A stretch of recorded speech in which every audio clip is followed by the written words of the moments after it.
중심으로 이제 전체 그 증식 지도를 그려도 되겠더라고요. 이게 왜 그러냐면요. 이 글자에 테크 기업들 중에 가장 최첨단 기술 단어가 들어갑니다.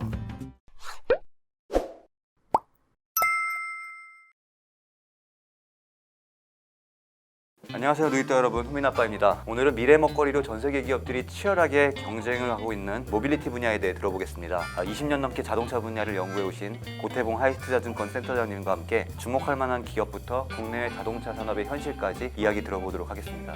센터장님 안녕하세요. 네, 안녕하세요.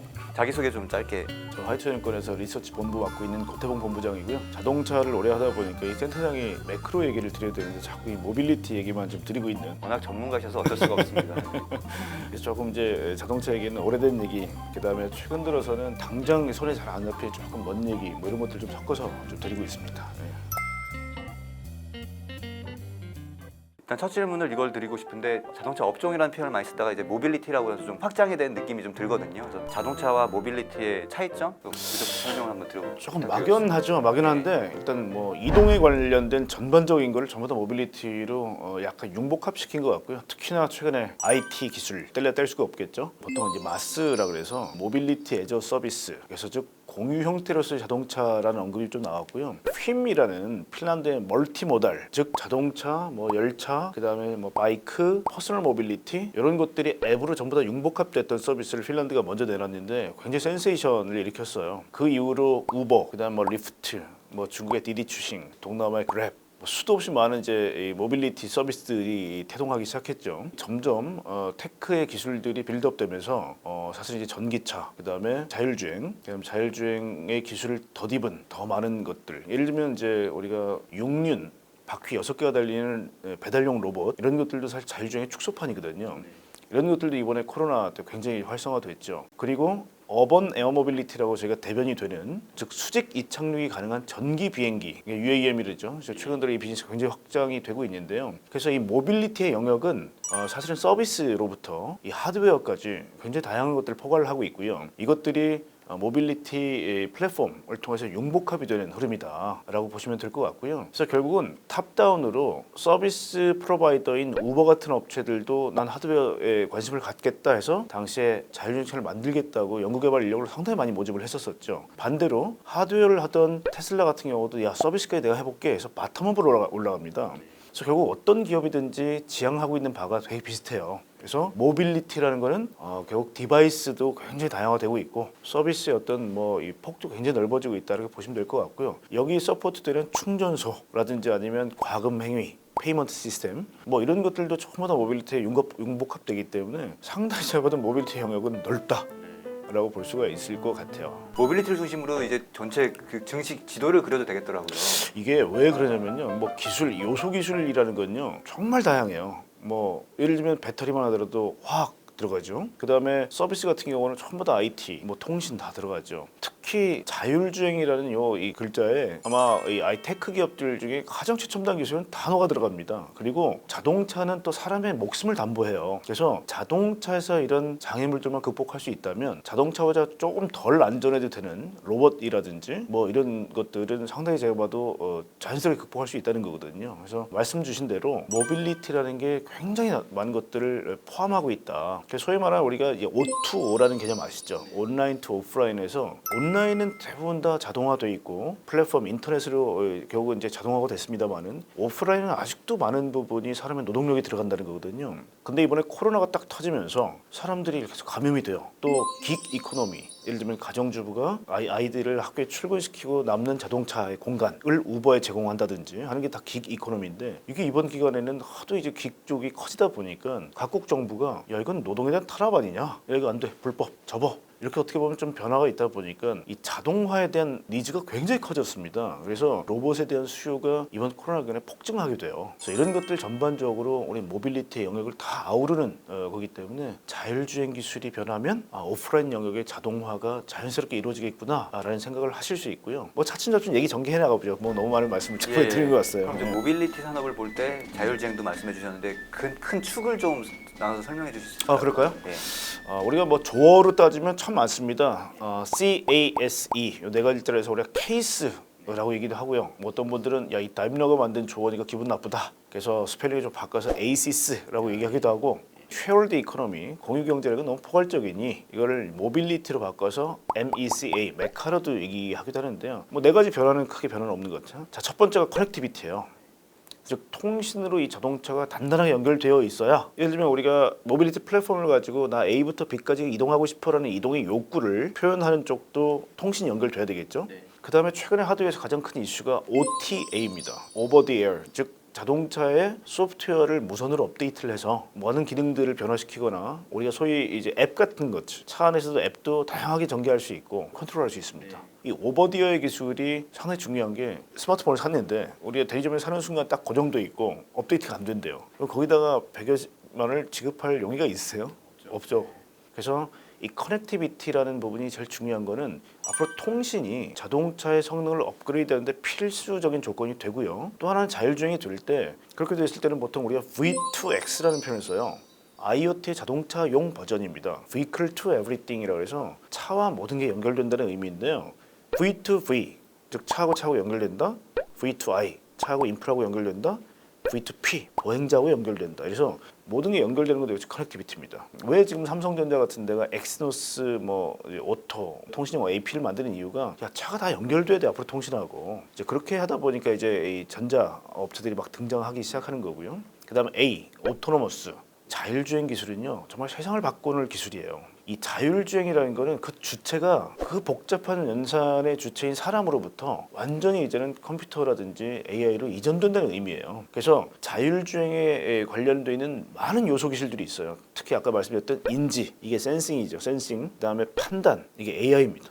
근데 AI가 차 안에 들어가 있는 컴퓨터가 다 할 수 있니? 못하기 때문에 트렁크를 딱 열어보면 컴퓨터가 꽉 차 있는 거예요 지금. 근데 이거를 테슬라 같은 경우는 FSD 컴퓨터라고 해서 굉장히 작은 PCB 기판 하나로 압축을 해서 슬롯에다 꽂아놓고, 나머지는 이제 클라우드 컴퓨터에서 연산을 해서 통신으로 연결하는 개념이 생기는 거죠. 기본적으로 이 어려운 연산들을 슈퍼컴퓨터가 대신해 주겠다는 겁니다. 그게 이제 판단의 영역. 그 다음에 제어라는 영역이 있습니다. 예를 들면 브레이크 잡아, 내지는 좌 핸들로 돌려, 이런 것들을 지금까지 사람의 인력으로 해결을 했고, 이게 기계적 성질에 의해서 차가 움직였는데, 이걸 이제 전부 다 전기 신호화하는 거죠. 그래서 인지 판단 제어가 전부 다 어떻게 보면 자동화되는 게 자율주행이고요. 이게 된다 그러면 앞으로 어마어마한 산업의 변화가 잉태될 텐데요. 예를 들면 전장에 투입되는 드론, 장갑차, 탱크의 무인화, 이게 소위 말하는 스마트 웨펀이 되는 거죠. 그래서 굉장히 많은 영역에 이것들이 확산될 수 있고요. 2차원 공간의 장애물을 다 회피할 수 있는 자동차가 된다면 3차원 공간은 피할 게 새밖에 없어, 새. 그래서 3차원 공간의 자율주행은 훨씬 쉽다는 거거든요. 그래서 우리가 UAV라고 하죠. Unmanned Aerial Vehicle이라고 해서 무인기가 앞으로 사람을 태우는 시대가 오게 됩니다. 그래서 자율주행 기술은 오프라인 영역의 자동화라는 부분에서 굉장히 큰 사람의 패러다임 변화를 유발할 겁니다. 그 다음에 이제 S가 공유경제인데요. 왜 많은 업체들이 자율주행과 공유경제를 서로 이 페어를 갖고 하려고 그러냐면요. 일론 머스크가 처음부터 얘기를 했어요. 자율주행 차는 엘리베이터가 된다. 즉 15층 간다고 누르면 그냥 15층 가는 거 아닙니까?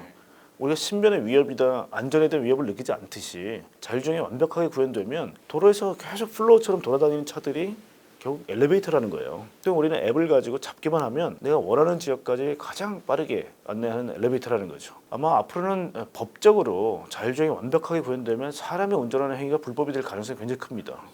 왜냐하면 이건 사회 합의이기 때문에, 만약 개인 소유가 된다 하더라도 자율주행의 어떤 기능들이 탑재되어 있는 개인차가 다녀야 사회적인 어떤 규칙이나 규율들을 지키면서 갈 수 있겠죠. 나머지가 이제 E죠. 일렉트리케이션, 즉 전동화. 이 전동화 하나도 굉장히 큰 충격을 줍니다, 산업계에. 왜냐하면 우리가 이제 내연기관 판매 금지라는 발표가 대충 2050년도에 탄소 제로를 각 국가가 선언을 했기 때문에 보통 자동차를 타는 기간이 15년 정도가 돼요. 그래서 15년 전에는 내연기관 판매 금지를 발표를 해야 이 소비자들이 계속 바꿔가면서 2050년 탄소 제로를 만들 수 있다는 거거든요. 근데 이게 자동차의 부품의 약 37%를 없애버립니다.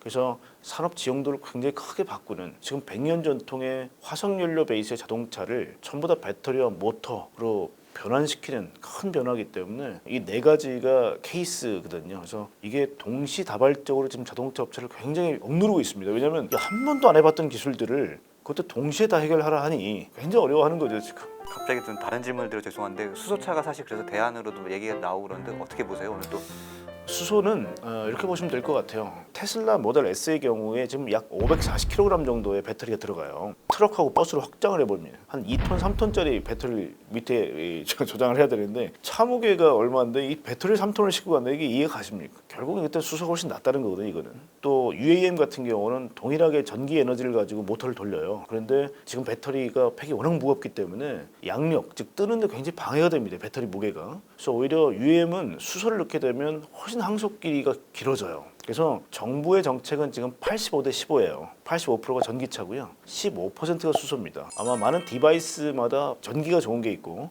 수소가 좋은 게 명확히 나뉩니다. 그래서 아마 이 에너지에 대한 밸런스가 상당히 중요하다, 이렇게 보여집니다. 전통적인 자동차 회사들이 잘 대응하고 있는지를 질문을 드리고 싶은데 평가를 좀 해주실 수 있을까요? 큰 한 카테고리를 나눠볼게요. 중국의 3대장 니오, 샤오펑, 리상 이런 업체들이 보면 테크 자이언트들, 뭐 텐센트, 알리바바, 중국에 있는 많은 테크 자이언트들이 자동차의 조력자로 나서기 시작했고요. 미국에도 지금 굉장히 많은 업체들이 지금 뛰어들고 있는데 굉장히 많은 테크 기반의 자동차 업체들이 막 올라오고 있습니다. 이게 큰 한 축. 또 하나는 갑자기 애플이 2024년에 차를 만들겠대요. 근데 스스로 차를 안 만들고 자율주행을 구현하고 전기차에 기반이 되는 이런 알고리즘이나 시스템은, 소프트웨어는 다 내가 할 수 있으니 너희들 차만 만들어 와. 이게 ODM입니다. ODM.